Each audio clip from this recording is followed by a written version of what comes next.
경찰이 Are you okay? 이렇게 물어봤는데 바로 그냥 학교에서 배운 그대로 뭐라 그랬다고요?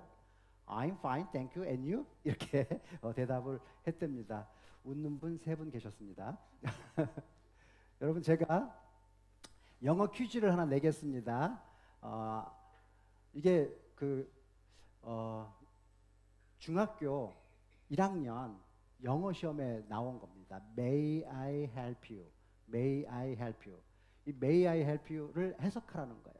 그랬더니 여러 가지 답들이 나와서 중학교 1학년 여러 가지 답들이 나왔는데 웃기는 답들도 많았습니다. 그 중에서 가장 압권인 답이 뭐였는지 아세요? May I help you? 그 답이 5월에 내가 너를 도와줄게 라는 답이었습니다. 웃는 분이 조금 더 늘었습니다. 또 다른 문제입니다. 그 영어 시험에 이번에는 뭐가 나왔냐면은 I can sit, I can sit. 이거 어떻게 해석했는지 아세요? 가장 웃기는 정답. I can sit. 이게 뭐냐면은 나는 그것을 할 수 있다고 본다.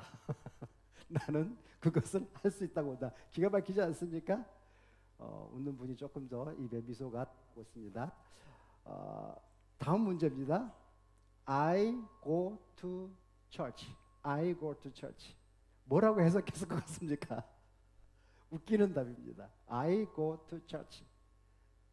뭐라고 해석했냐면요. 가장 웃기는 답이 내가 처치하러 간다. 내가 처치하러 간다. 마지막 문제입니다. 무슨 문제냐면 How are you, my friends? How are you, my friends? 이거 가장 웃기는 정답이 뭐였는지 아세요? How are you, my... 한번 상상력을 동원해 보십시오. 뭐가 제일 웃겼겠습니까? How are you, my friends? 정말로 획기적인 답이 나왔는데 그 답이 뭐냐면요. 내가 어떻게 너 친구니? 내가 어떻게 너 친구니? 재밌죠? 우리 크리스천 콩글리시 유머 가운데요. 이런 게 있어요. 인류 최초의 남자 아담이잖아요. 이 아담이 인류 최초의 여성인 이 하와를 처음 만났을 때 최초로 건넨 말이 뭔지 아세요? 인류 최초의 남자가 최초의 여성에게 최초로 건넨 말. 이게 뭐였을 것 같아요? 물론 영어입니다. 영어 유머니까 이거였어요. How are you? 아직 왜 웃어야 되는지를 모르는 그런 분이 계신 것 같습니다. 하와가 How are you? 뭐라고 대답했을 것 같습니까? How are you? 아직도 깨닫지 못하는 사람이 있는 것 같아요. 그러니까 어쩌면은 이 아담과 하와는 충청도 출신이 아니었을까 이런 추측을 해봅니다. 거기 How are you? How are you? 나이가 들수록 좀 아직 깨달음이 좀 부족하신 것 같은데 이게 잘 안 웃기신 분은 집에 가서 한번 다시 곰곰이 생각해 보시기 바랍니다. 자, 우리 이 시간 옆에 있는 분들을 향해서 우리 이렇게 인사 나누겠습니다. How are you? 인사 나누겠습니다. 사랑하는 여러분, 오늘 여러분의 영적 상태는 어떻습니까? How are you? 어떻습니까? 평안하십니까? 부활하신 예수님께서 정말 절망 가운데 있는 막달라 마리아에게 나타나셔서 처음 하신 말도 이 말이었습니다. 평안하니? How are you? 평안하니? 여러분 한 주 동안 여러분 평안하셨습니까?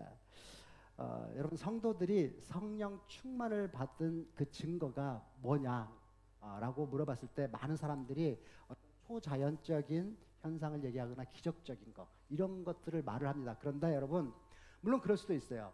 그렇지만 성령이 임하면 그 무엇보다도 내 마음에 평안이 찾아옵니다. 도저히 상황이나 환경은 도저히 그럴 수 없을 것 같은데도 성령이 찾아오면은 마음의 평안함을 누리게 됩니다. 정말 사방에서 우겨쌈을 당한 것 같은 그런 상황에서도 마음은 평안할 수가 있습니다. 여러분 제가 지난번에 한번 말씀드린 것처럼 성도에게 성령이 임하면 마음이 평안해지고 그게 너무 좋아요. 평안해지니까 너무 좋아서 그 좋은 것을 이웃에게 같이 나눠주고 싶어집니다. 자꾸만 입에서 하나님의 그 신실하시고 그 좋으심 그걸 막 말하고 싶어지는 거예요. 우리를 향한 하나님의 그 엄청난 사랑을 그 사랑을 모르는 사람들에게 막 이렇게 그 사랑을 가르쳐 주고 싶어져요. 그들에게 그래서 우리 같이 가서 하나님의 사랑을 받자, 같이 예배드리자, 막 이렇게 말을 하고 싶어져요. 그 좋은 것을 같이 이렇게 누릴 수 있는 그런 교회를 같이 한번 섬겨보자, 우리 그런 그 교회 한번 만들어보자, 뭐 이렇게 막 권해주고 싶어지는 거예요. 그런데요, 반대로 성도에게 성령이 떠나면요, 마음의 평안을 잃습니다. 그래서 사람들이 마음이요 강팍해져요. 그래가지고 자기가 살고 있는 이 사회가 막 부조리하고 불공정하다고 느껴집니다. 그래가지고 내 힘으로 그런 사회를 막 바꿔야 된다 이렇게 생각을 하는 거예요. 그래가지고 사회운동을 합니다. 기독교 이 종교를 앞세운 그런 정치인이 됩니다. 그래가지고 그런 사회를 막 변화시키기 위해서는 우리 기독교가 하나로 뭉쳐야 된다. 아니 불교도 이슬람도 심지어는 이단도 같이 힘을 합쳐가지고 이 부조리한 사회를 막 이렇게 변화를 시켜야 된다 이러는 거예요. 사랑하는 여러분, 우리가 이런 모습을 오늘 우리 이 대한민국 이 사회에서 너무나 적나라하게 지금 보고 있지 않습니까? 그래서 성도에게 성령이 임하는 것과 그렇게 임한 이 성령의 불씨를 꺼뜨리지 않고 잘 간직하는 것이 그 무엇보다도 중요합니다. 성령이 우리 마음에 있어야지만이 정말로 요동하지 않는 그런 참된 평안이 찾아올 수 있기 때문이에요. 사랑하는 여러분, 성령이 임해서 성도의 마음에 그렇게 평안이 찾아오면요, 그 다음에 뭐가 오는지 아세요? 그 다음에는요 치유의 역사가 일어납니다. 그래서요 우리가 이 성령이 이렇게 임하면은 저 악한 저 바깥 세상에서 받았던 그 마음의 상처들 그런 것들이 위로를 받고 치유를 되는 그런 역사가 일어납니다. 그래서 악한 생각에 사로잡힌 자, 악한 마귀의 포로가 된 자가 자유를 누릴 수 있게 되는 거예요. 갇힌 자가 노임을 그런 거를 막 선포하게 그렇게 되는 겁니다. 저는 그 놀라운 그 역사가 오늘 저와 여러분에게 일어날 수 있기를 축복합니다. 여러분 그런데요 그 사랑 우리가 그 사랑 그 평안 그걸 느끼기 위해서는요 무엇보다도 우리가 먼저 믿음의 눈을 떠야 됩니다.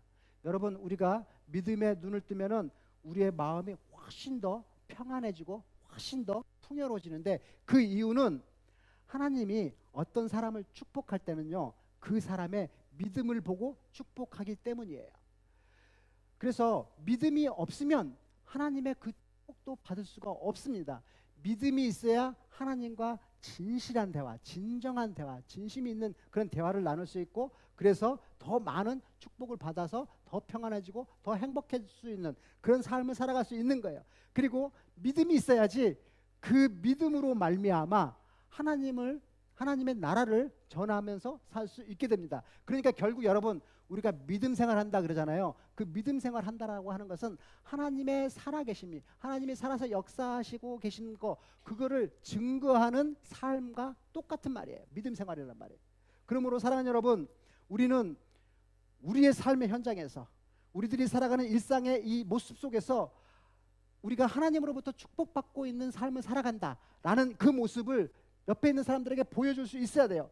혹시 만약 여러분 우리가 그런 모습이 세상 사람들에게 우리가 그런 모습을 보여주지 못한다면요 거기에는 우리 믿음에 뭔가가 조금 잘못된 게 있다 이렇게 생각하시면 됩니다. 다시 말해서 내가 하나님으로부터 축복받는 삶을 우리가 입으로 간증할 수 없다면 옆에 사람들에게 보여줄 수 없다면 말해줄 수 없다면 그건 내 신앙에 문제가 조금 있다라는 말씀이에요. 혹시 우리들 가운데 만약에 그런 사람이 있다면 오늘 이 시간 자기의 신앙을 다시 한번 체크해 보시길 바랍니다. 내가 정말로 예수를 지금 진짜 제대로 바로 믿고 있는지 아니면 진짜 그 사람들 말하듯이 그냥 종교인으로서 그저 예수 믿는 흉내만 내고 있는 건지 한번 체크해 보시라는 말씀입니다.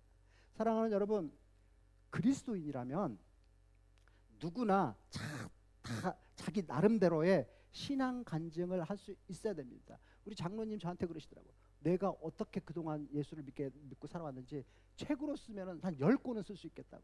그렇게 되는 거예요. 내가 어떻게 예수를 믿게 되었는지, 그리고 그 예수를 믿고 난 후에 내 삶이, 내 인생이 어떻게 변화될 수 있는지 말할 수 있어야 된다는 거예요. 오늘 본문, 우리가 받은 이 본문 말씀을 보십시오. 오늘 본문에서 사도 바울은 자기가 어떻게 예수 그리스도를 만났는지, 그리고 그 예수를 만난 이후에 자기의 인생이, 자기의 삶이 어떻게 변화가 되었는지 그거를 아주 사실적이고 구체적으로 지금 증언하고 있습니다. 그런데 여러분, 오늘 이 내용 있지 않습니까? 이 내용이 오늘 우리가 받은 이 사도행전 22장에만 나오는 게 아니에요. 우리가 저번 때 사도행전 9장에서도 이 똑같은 내용을 봤습니다. 그리고 앞으로 나오는 사도행전 26장에도 이 똑같은 내용이 또 나와요. 즉 다시 말해서 사도 바울이 이 사도행전에서만 3번에 걸쳐서 이런 똑같은 자기의 간증을 한 게 나옵니다. 이렇게 사도 바울이 이 똑같은 간증을 3번이나 반복해서 이야기했다라는 것은 그만큼 그에게 있어 이 사건, 오늘 이 사건이 자기 신앙에서 그만큼 중요했다라는 거예요. 그러니까 제 생각에 사도 바울은 이 이야기를, 자기 이 간증을 딱 3번만 얘기한 게 아니에요. 아마도 사도 바울은 자기 평생 복음을 전할 때마다, 남들을 만나고 얘기할 때마다 자기가 어떻게 예수를 만났는지 이 다메섹 도상에서 그걸 계속 얘기를 했었을 거예요. 사울이 바울이 되고 이 바울이 대사도가 될 수 있었던 결정적인 계기가 바로 이 다메섹 도상에서의 예수님을 만났던 자기의 경험이었기 때문에 평생 그는 만나는 사람마다 복음을 전할 때마다 이 이야기를 했을 거예요. 자기의 간증 이야기를 했을 거예요. 그게 그가 전하는 복음의 핵심 메시지였을 거예요. 그렇다면 사랑하는 여러분, 오늘 저와 여러분도 이 사도 바울처럼 예수 그리스도를 만남으로 인해서 내 삶이 어떻게 아름답게 변화가 되었는지 안 믿는 사람들에게 만날 때마다 이야기할 수 있어야 된다라는 말씀입니다. 어떻습니까, 여러분? 여러분에게는 그런 이야기거리 있습니까? 그런 간증거리가 있습니까? 예수 믿고 내가 어떻게 변화됐는지 이렇게 얘기할 수 있는 얘기거리가 있습니까? 저는요, 오늘 이 시간 여러분 모두가 다 그런 간증거리가 넘쳐나는 그런 신앙생활을 이 교회에서 하실 수 있기를 주님의 이름으로 축복합니다.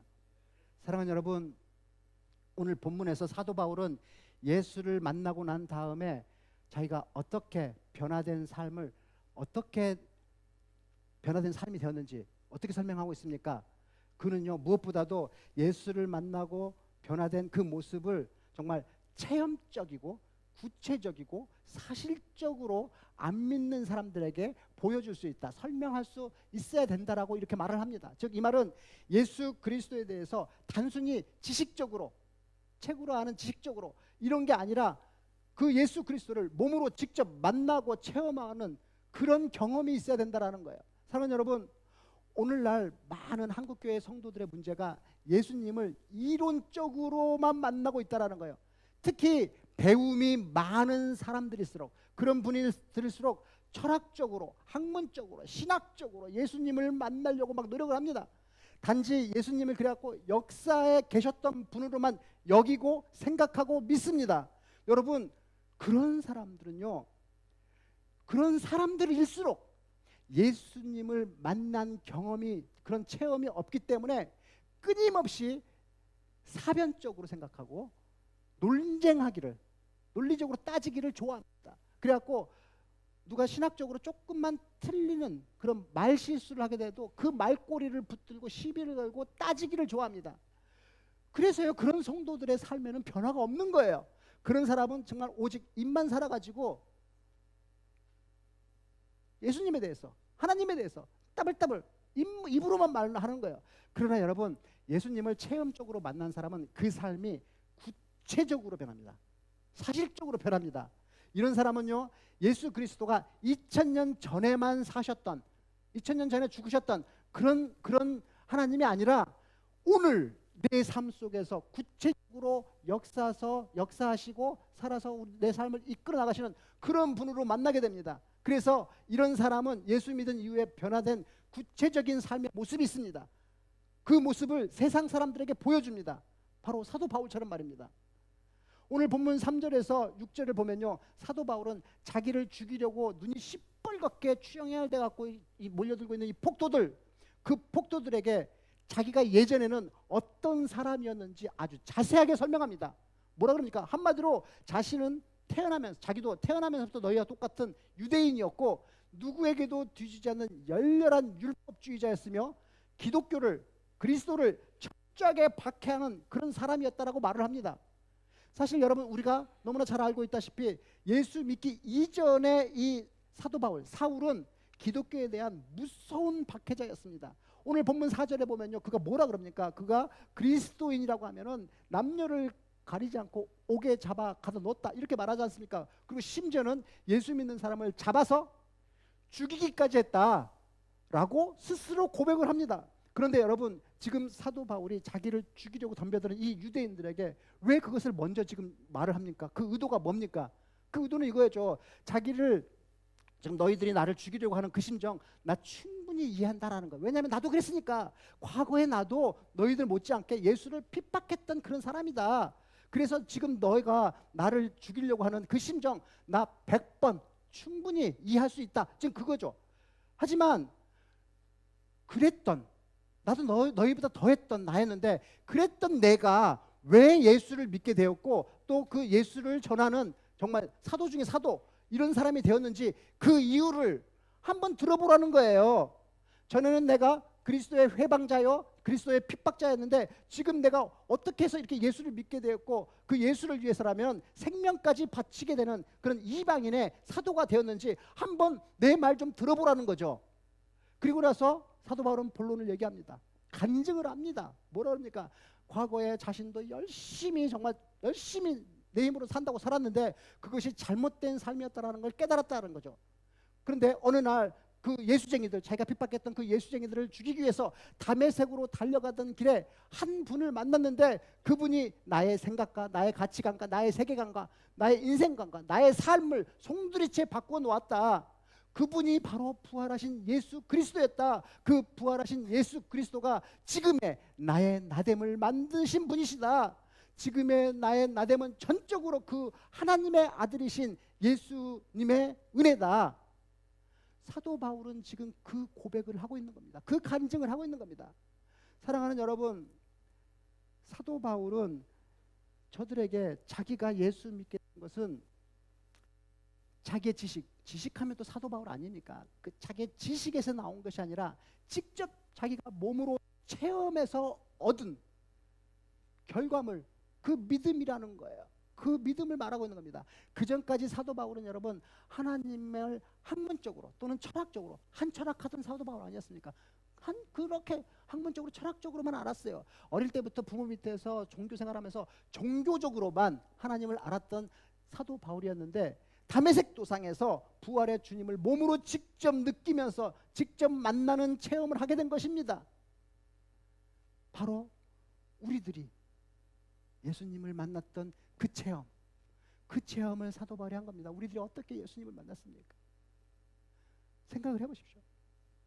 죽어버린 내 영혼을 다시 살려내시기 위해서 온몸이 피투성이가 된 채 하늘과 땅 사이에 걸려있는 저 십자가 위에서 모든 피와 모든 물을 흘리면서 처참하게 죽어주신 그 예수님, 그 사랑, 그리고 나를 의롭다 하시기 위해서 다시 살아나신 부활하신 그 예수 그리스도, 도대체 나 같은 것이 뭐라고, 나같이 하자할 것 없는 나 같은 죄인이 뭐라고 이토록 나에게 그 무한의 엄청난 사랑을 퍼부어 주실지, 우리가 그 사랑 앞에, 그 사랑을 만나고 나서 엎어져서 엉엉 울었던 적이 언제입니까? 여러분, 사도 바울은 지금 자기를 죽이겠다고 혈안이 되어 있는 저들 앞에서 그 이야기를 지금 당당히 간증하는 겁니다. 내가 이 예수, 그 예수, 그런 예수를 만나고 났더니 이제 나는 그분을 위해서 살 수만 있다면 내 목숨조차 전혀 아깝지 않다. 그렇게 얘기하는 겁니다.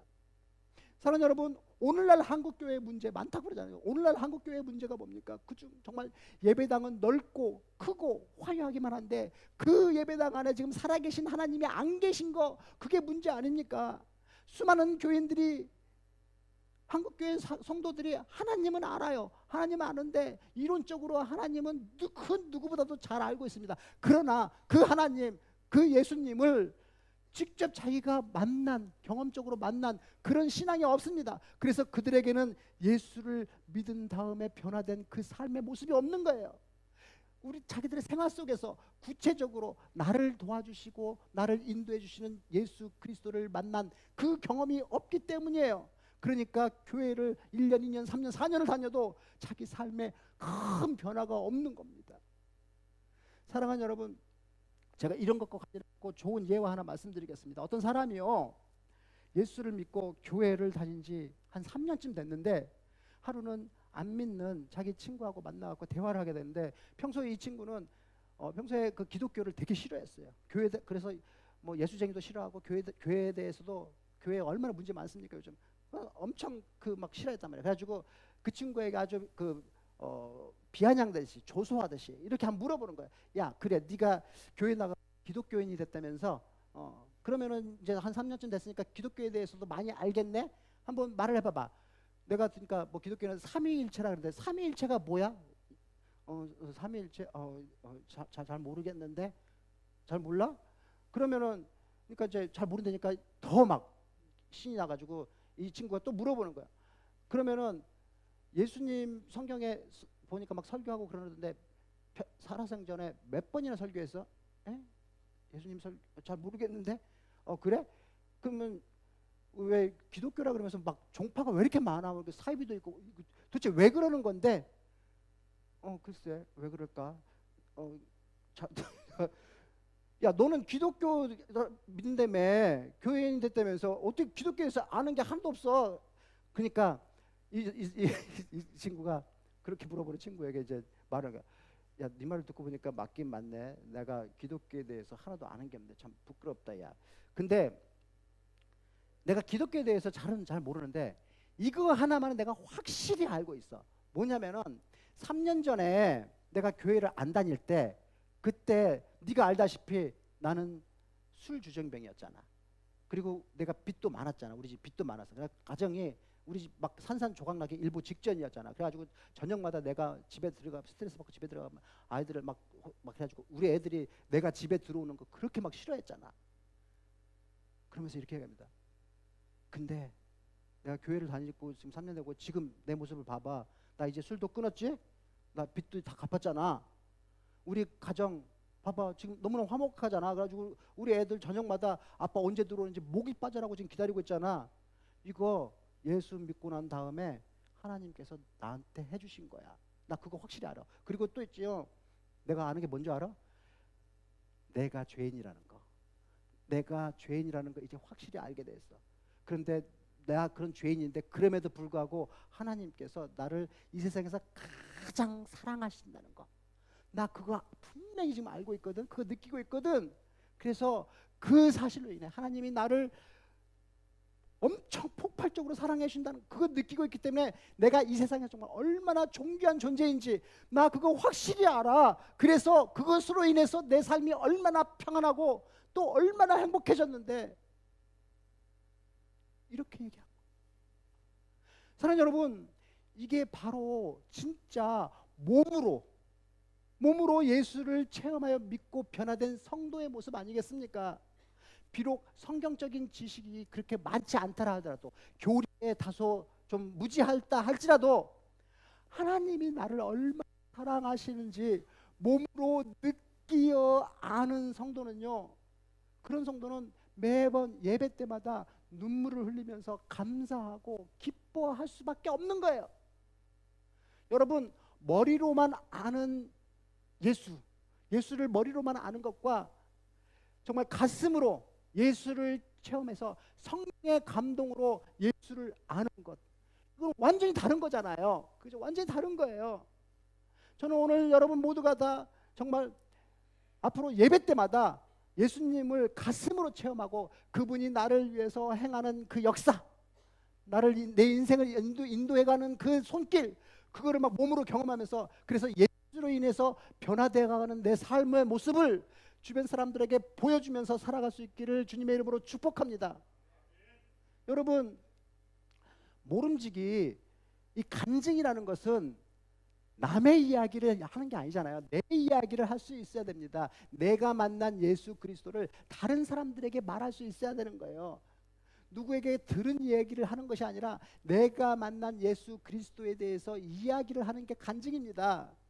저는 오늘 우리 열린 우리 교회 이 성도 모두가 그런 예수 그리스도를 만난 그런 체험적인 신앙생활을 할 수 있기를, 그래서 간증이 넘치는 신앙생활을 이 교회를 통해서 할 수 있기를 주님의 이름으로 축복합니다. 사랑하는 여러분, 오늘 사도 바울은 예수가 자기가 그리스도임을 믿지 않는 그 예루살렘의 유대인들에게 자신이 만난 그 예수 그리스도의 경험을 이렇게 설명하면서 동시에 자신이 이 땅에 왜 살아가는지, 그 하나님으로부터 받은 그 사명이 뭔지를 동시에 선포하는 그런 사명자의 모습을 보입니다. 바울이 여러분 다메섹에서 오늘 본문 보니까 주님을 만났을 때 놀라서 묻잖아요. 뭐라고 묻습니까? 주여 당신은 누구십니까? 그러니까 우리 주님이 뭐라고 봤을까? 네가 핍박하는 예수가 나다 그랬습니다. 예수님으로부터 이 말을 들은 바울이 바짝 땅에 엎드립니다. 그리고 오늘 본문 10절에 보면 뭐라 그럽니까? 주여, 바로 꼬리 내리고 뭐라 합니까? 주여 내가 무엇을 하리이까? 주여 내가 무엇을 하리이까? 사랑하는 여러분, 예수님을 만난 사람이라면, 진짜 만난 사람이라면 누구나 다 이런 질문을 던질 수 있어야 됩니다. 주님은 내가 무엇을 하기를 원하십니까? 제가 이제 당신이 원하시는 뜻대로 다 따르겠습니다. 잘못된 나의 생활 습관 고치라고 하면 바로 끊겠습니다. 술 끊으라고 하면요, 술 끊을 것이고요. 담배 끊으라고 하면 담배 끊겠습니다. 주님 말씀만 하시옵소서. 이 종이 따르겠습니다. 주님 저를 주님의 사명자로 세워 주시옵소서. 복음이 황폐한 저 대학 캠퍼스를 복음으로 물드는 일을 나보고 하라 하시면 그렇게 하겠습니다. 믿음의 다음 세대인 이 청년 대학생들을 잘 섬기고 그렇게 축복해주는 그런 교회를 세워내라 하면 제가 그 일에 내 사명으로 알고 그리 하겠습니다. 그 일을 나의 사명으로 여기겠습니다. 여러분, 사랑하는 여러분, 여러분의 가슴에 그런 사명이 지금 새겨져 있습니까? 사랑하는 여러분, 오늘날 한국교회 많은 크리스천들이 뭐라 그러냐면요, 자신들이 과거에 예수님을 만났던 그 이야기만 합니다. 옛날에 나도 예수님을 만났었다고, 뜨겁게 만났었다고, 그리고 헌신도 했었다고. 근데 지금은 먹고 살기 바빠갖고 너무 힘들어서 이제 그 열정 좀 식었고 그래서 헌신도 어렵다, 뭐 이렇게 말을 합니다. 여러분, 이런 모습은요 그리스도의 올바른 삶의 모습이 아닙니다. 그와 같은 삶은 그리스도인들에게 비극이라고 할 수 있어요. 왜냐하면 올바른 그리스도인의 삶의 모습은 언제나요 현재 진행형이기 때문이에요. 그러니까 하나님은 오늘도 살아 역사하시는 분이기 때문에 왕년에 내가 만났던 그 하나님이 아니라 오늘 살아서 내 인생을 인도하시는 그 하나님을 만나야 한다라는 말입니다. 사랑하는 여러분, 왕년에, 옛날에, 예전에 그게 아니라 지금 여러분의 삶에 적극적으로 개입하시고 또 역사하시고 계시는 그 예수님을 여러분들 지금 만나고 계십니까? 그래서 여러분들의 일상의 삶에 변화된 모습이 있습니까? 요즘 최근에 정말 뜨겁게 만나고 있는 그 예수로 인해서 내 가정이 변화되고 내 개인 생활이 달라졌습니까? 내 직장에서의 내 삶의 모습이 달라지고 내 태도가 달라지고 아니면 내 취미가 완전히 달라졌습니까? 바뀌었습니까? 여러분, 우리 세상의 불신자들에게 예수를 만나서 내 삶이 변화된 구체적인 모습을 보여줄 수가 있어야 됩니다. 이를 위해서 혹시 여러분 우리들에게 혹시 망령되거나 경건하지 못하거나 거룩하지 못한 그런 모습이 있다면 여러분 그 모습 다 버리고 끊을 게 있다면 다 끊어야 됩니다. 저는 여러분이 예수 그리스도로 변화를 받아서 매일매일 새롭게 거듭나는 모습으로 그 모습을 안 믿는 세상 사람들에게 보여줄 수 있는 그런 사명자의 길을 가실 수 있기를 축복합니다. 사랑하는 여러분, 우리 초대교회 역사를 보면은 예수를 만났던 모든 사람들이 다 하나같이 자신에게 주어진 사명을 깨닫고 그 사명을 위해서 살아갔습니다. 그리고 그들은요 주님 기뻐하시는 일을 위해서 자신의 모든 것을 다 던졌습니다. 자신의 경건을 지키기 위해서, 자신의 거룩을 지키기 위해서, 자신의 시간과 재물, 자신의 인생과 삶을 모든 걸 다 바쳤습니다. 사랑하는 여러분, 생각해 보십시오. 내가 무엇을 하면서 내 인생을 살아야지 주님께서 가장 기뻐하시겠습니까? 되는 대로 막 살거나 아니면 생각나는 대로 막 사는 거, 그거 결코 주님이 기뻐하시는 삶이 아닙니다. 죄악된 이 세상과 어울려갖고 의미 없이 사는 세상은 더더욱 아닙니다. 하나님이 기뻐하시는 인생은 예수 그리스도를 만남으로 인해서 내 마음이 변화를 입고 내 생각도 변하고, 그래가지고 하나님의 뜻에 따라서 사명자로 살아가는 그런 삶과 그런 인생이 하나님의 기뻐하시는 삶과 인생입니다. 오늘 본문에 보십시오. 지금 사도 바울이 지금 그거를 말하고 있습니다. 나는 본래 너희들과 같이 예수를 핍박하던 그런 사람들이었다. 그런데 지금 나는 이렇게 바뀌었다. 이 모든 것이 예수 때문이다. 예수의 은혜, 예수의 복음, 예수의 능력 때문에 내가 이렇게 완전히 바뀌었다. 오늘의 나됨은 다 예수 때문이고, 그래서 내가 오늘 이 예수를 전하는 일이라면 목숨도 아끼지 않게 되었다.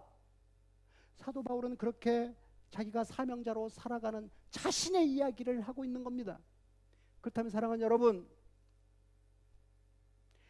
우리가 바울처럼 이렇게 급격하고 현저한 변화는 아니라고 할지라도 하다못해 예수를 믿고 나서 주님께서 내 생각과 내 마음, 내 가치관, 내 인생관 이렇게 새롭게 만들어 줬다라고 정말 진정성 있게 이웃에게 고백할 수 있는 그런 간증거리 우리에게 있어야 되지 않겠습니까? 예수 그리스도 그분이 내 인생관과 내 마음을 바꿔서 나를 새 사람으로 만들어 주었다라고 만나는 사람들마다 이야기할 수 있어야 되지 않겠냐는 말씀입니다. 그리고 그런 간증을 통해서 여러분이 예수를 믿고 여러분들의 삶이 변화된 것을, 정말 중요한 것은요, 그렇게 변화된 모습을 주변에 있는 여러분의 주변에 여러분들이 가깝게 있는 그 사람들이 그걸 알아야 된다라는 말입니다. 그거 압니까? 여러분이 변화된 거 여러분들의 식구들이 압니까? 친구들이나 직장 동료들이 여러분들이 예수 믿고 변화된 거 압니까? 그 변화된 모습을 본 적이 있습니까? 여러분들의 이웃들은 압니까?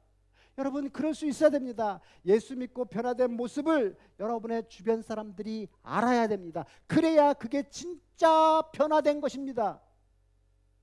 사랑하는 여러분, 예수 안 믿는 내 가족들에게 예수를 만난 이후에 내가 변화된 삶의 모습을 보여줌으로써 사랑하는 가족 전부가 다 예수를 믿고 구원받았다, 이런 간증, 그런 간증 들어보신 적 있죠? 예. 여러분은 혹시 그런 간증거리 없습니까? 안 믿는 자들에게 들려줄 수 있는 이야기, 여러분들의 가정에서 생긴 그 놀라운 변화의 이야기, 혹시 여러분은 가지고 있지 않습니까? 사랑하는 여러분, 우리 인생 그렇게 길지 않습니다. 금방이에요. 저도 금방 이렇게 했더니 벌써 50 중반 넘어가 곧 환갑이더라고요. 엊그제가 대학생이었던 것 같은데. 여러분, 우리나 모두가 다 누구나 짧은 시간 안에, 이제 살 날이 얼마 남지 않았어요. 짧은 시간 안에 죽습니다. 여러분, 요즘 같은 세상에는요, 나이가 많은 부모보다 젊은 자식들이 무슨 사고 당해갖고 먼저 죽는 경우도 부지기수로 많더라고요. 많습니다. 이렇게 짧은 인생인데 여러분, 나와 가까이 있는 사랑하는 식구들, 친척들, 친구들, 동료들, 이웃들, 그런 사람부터 복음으로 변화된 나의 모습을 그런 사람들에게 보여줌으로써 저들도 구원받게 해야 되지 않겠습니까? 제가 오늘도 동영상 하나 준비했습니다. 이 동영상이요, 보험회사 광고예요. 광고인데 제목이 마지막 인사라는 영상입니다. 이게 갑자기 사고를 당해서 먼저 세상을 뜬 이 3명의 가족 이야기입니다. 사랑하는 가족이 갑자기 이렇게 세상을 떠나자, 그래서 그 가족을 세상을 떠나 보낸 다음에 남은 가족들에게 찾아온 극심한 슬픔, 그 슬픔을 위로하고 치유하고자 만든 영상물이에요. 이 영상물 보시고 계속 말씀 나누도록 하겠습니다.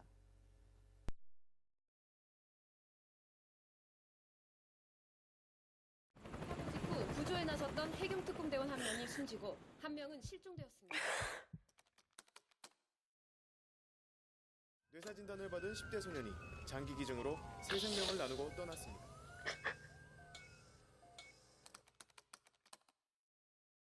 교사 대부분은 마지막까지 학생들을 구하다 의로운 죽음을 맞이했습니다.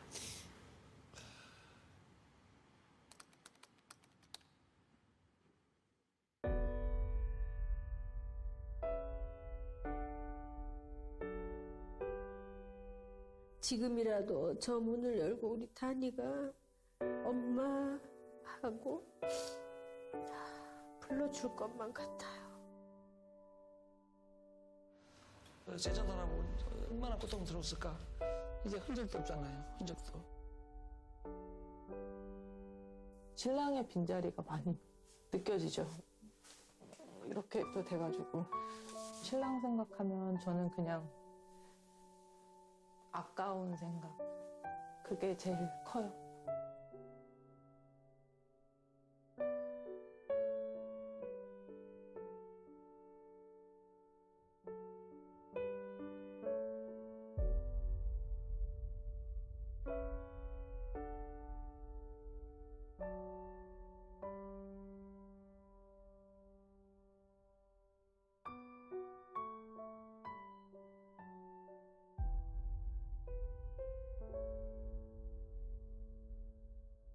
그렇게 시작된 작은 응원.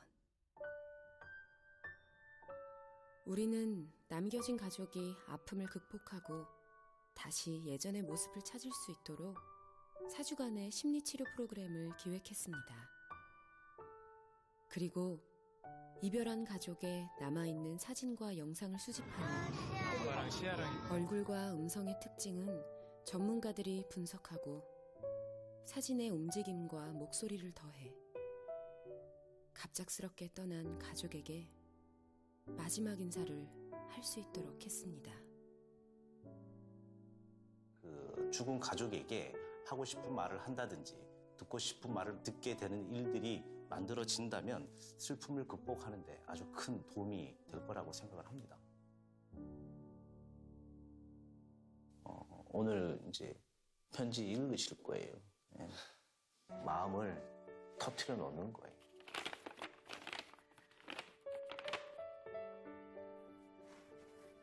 보고 싶은 내 신랑. 여보, 잘 지내고 있는 거지? 이제 곧 튼튼이도 태어날 텐데 당신 없이 내가 잘 낳고 키울 수 있을까? 그토록 사랑했던 저들과 생일날 영원한 수학여행을 떠나고 말았구나. 너의 생명을 나눌 수 있었다는 게 모든 사람에게 희망을 주었으니 우리 아들 대견해. 그렇게 못다한 이야기를 전하는 동안 한 통의 전화가 걸려왔습니다.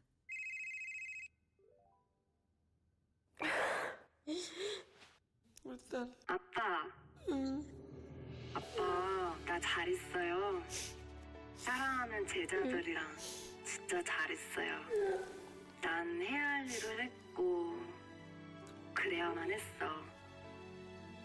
나를 이런 선생님으로 키운 게 우리 아빠잖아.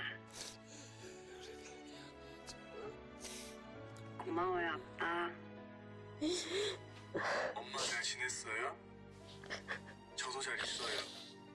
비록 저는 엄마의 곁을 빨리 떠나게 됐지만 저로 인해 새 생명을 얻은 사람들이 열심히 살고 있잖아요. 그러니까 탄이도 언제나 엄마 곁에 있는 거예요. 나야, 잘 있었어? 이제 얼마 남지 않았네. 튼튼이 만날 준비는 잘하고 있지? 튼튼이 태어나면 아빠는 사람들 지켜주던 용감한 경찰이었다고. 그리고 우리 시아도 아빠가 항상 곁에서 지켜줄 거라고 꼭 이야기해줘. 오래오래 살다가 예쁜 할머니 돼서 와. 사랑해. 말로 다 못할 만큼.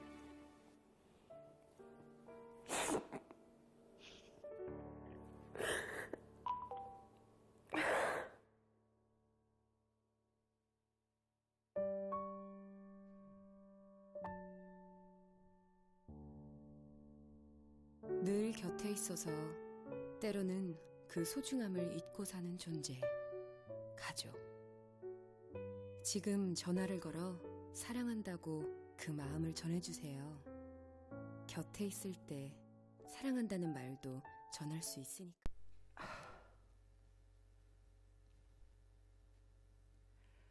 늘 곁에 있어서 때로는 그 소중함을 잊고 사는 존재, 가족.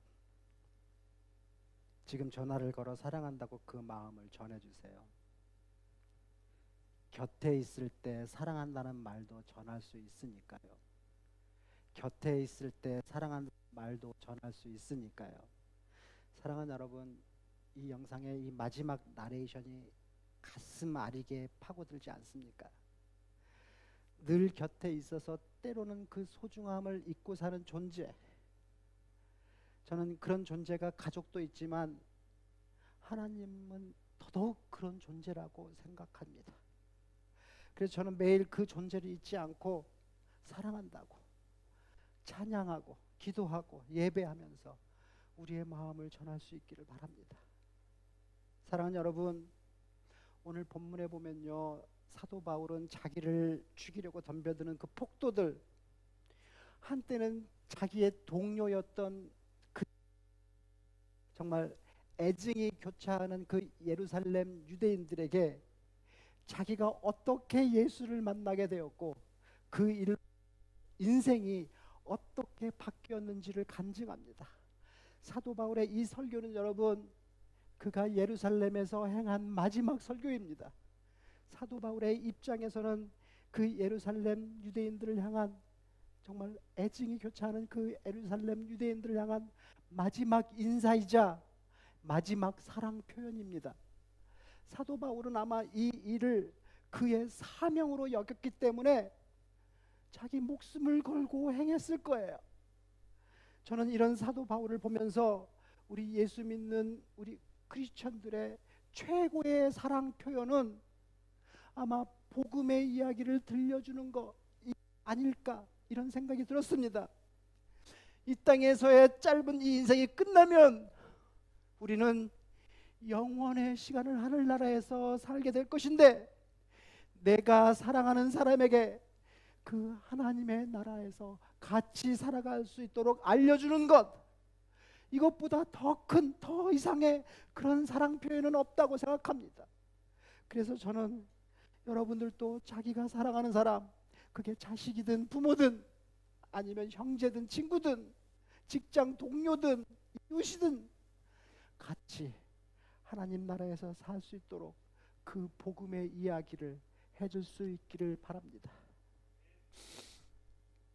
여러분, 언제 우리가 갑자기 이 땅의 삶을 마감하게 될지 모르는데, 아직 우리가 같이 이 땅에서 숨쉬고 있을 때, 같이 숨쉬고 있을 때 우리가 할 수 있는 이 최고의 사랑 표현을 해줘야지 나중에 우리가 하늘나라에 가서도 후회하지 않게 되지 않겠습니까? 사랑하는 여러분, 저는 오늘 여러분 모두가 그 최고의 사랑 표현을 하실 수 있기를 축복합니다. 그 사랑 표현은 우리가 해도 되고 안 해도 되는 그런 일이 아닙니다. 하나님께서 우리에게 간곡히 부탁하시고 분부하신 우리의 사명입니다. 저는 오늘 여러분 모두가 그 간증거리를 만들어가는 신앙생활을 이 교회에서 하실 수 있기를 축복합니다. 우리 같이 기도하겠습니다.